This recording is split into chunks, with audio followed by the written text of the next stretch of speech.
मेरा ईद मेन्यू बनी extra special with Nestle milk pack cream.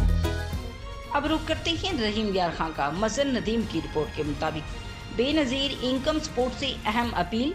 हमारी बेनज़ीर इनकम सपोर्ट रहीम यार खां के अदारे से अपील है कि वो Malak Shahzad Naseer area manager ZM ज़िला रहीम यार खां के खिलाफ भरपूर एक्शन ले।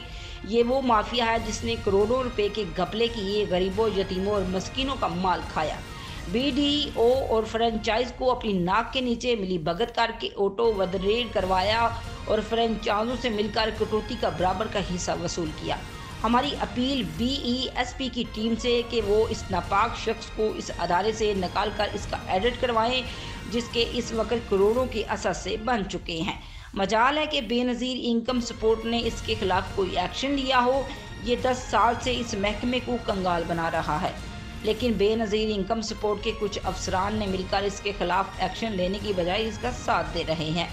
रहीम यार खां की आवाम का मुतालबा है कि इस नसूर को इस सिस्टम से निकालें, इसका एडिट किया जाए और यतीमों गरीबों का माल इससे वापस लेकर इसे अमली तौर पर सजा दी जाए ताकि दोबारा कोई माफिया किसी गरीब का हक खाने की जुर्रत ना करे।